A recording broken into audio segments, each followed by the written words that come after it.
जय महाराष्ट्र एकनिष्ठ राजनिष्ठ या चॅनलमध्ये आपल्या सर्वांचं मनपूर्वक स्वागत. काल प्रकाश महाजन यांनी त्यांच्या यूट्यूब चॅनलवरून एक व्हिडिओ प्रसारित केला आणि संपूर्ण व्हिडिओमध्ये त्यांची आगतिकता ही महाराष्ट्र सैनिकांच्या विरोधामध्ये स्पष्टपणे दिसत होती. याचं कारण म्हणजे महाराष्ट्र सैनिकांनी त्यांना आता उत्तर द्यायला सुरुवात केली. बरोबर आहे. आणि ती आगतिकता व्यक्त करताना त्यांनी शेवटी कळवळून एक गोष्ट सांगितली की मी तुमचा सहकारी राहिलो आहे, मी तुमच्यासोबत काम केलं आहे. अहो महाजन साहेब, तुम्ही मनसैनिकांसोबत काम केलं आहे, महाराष्ट्र सैनिकांसोबत काम केलं आहे, त्यांनी तुम्हाला खूप दिलं आहे ना. त्यांनी तुम्हाला मान दिला, सन्मान दिला, सर्व गोष्टी दिल्या, तुम्हाला डोक्यावर बसवलं, काका काका म्हणून तुम्हाला मिरवत होते.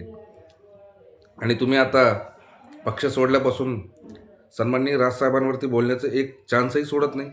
पुन्हा वरून म्हणता काय की आम्हाला गरज नाही, आम्ही महाजन आहोत. अहो महाजन आहोत तर तुम्ही तुमचं काम करा ना. राजसाहेबांचं नाव घेऊन कशाला मोठं होता? राजसाहेबांनी तुम्हाला आतापर्यंत मोठं केलं आहे. तुम्ही प्रमोद महाजनचे भाऊ, हे जर वगळता नातं तुमच्यामध्ये काय आहे? आणि होतं तर मग तुम्ही आतापर्यंत 4 पक्ष बदलले का? त्या पक्षामध्ये स्थिर स्थावर होता आलं नाही तुम्हाला? हा प्रश्न कधी तुम्हाला स्वतःच्या मनाला पडत नाही? मला एकच म्हणायचं आहे की राजसाहेबांनी तुम्हाला नावारूपाला आणलं, राजसाहेबांनी तुम्हाला शेंदूर फासला म्हणून तुम्ही मोठे झालात. आणि आताही चान्स गेला नाही आहे. तुम्ही सोडलाय ना पक्ष. ज्या लोकांच्या सांगण्यावरून तुम्ही राजसाहेबांवरती बोलताय आणि त्यांच्याबद्दल काहीतरी नॅरेटिव्ह तयार करायचा प्रयत्न करताय, त्या लोकांना म्हणा कुठेतरी स्थिर स्थावर करा. मला बघा करतात का?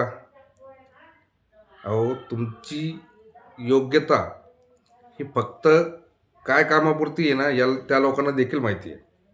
हरकत नाही, तुम्हाला काय करायचं करा, हा तुमचा वैयक्तिक प्रश्न आहे.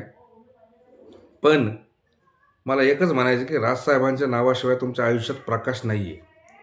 राजसाहेबांचं नाव सोडून तुम्ही समाज माध्यमावर आणि कुठंच कोणत्या क्षेत्रामध्ये पुढे जाऊ शकत नाही. ही गोष्ट तुम्हाला मान्य करावीच लागेल. कारण तुम्ही जे म्हणताय ना आत्ता की 56,000 तास लोकांनी माझं चॅनल बघितलं आहे, 11 लाख लोकांनी माझ्या चॅनलला भेट दिली. अहो त्यामध्ये सगळे राजसाहेबांचेच कंटेंट होते म्हणून लोक तुमच्या चॅनलवरती आली. राजसाहेबांचं नाव जर वगळलं ना तर तुमचं चॅनल हे बंद पडेल. हे मला देखील माहिती आहे आणि महाराष्ट्र सैनिकांना देखील माहिती आहे.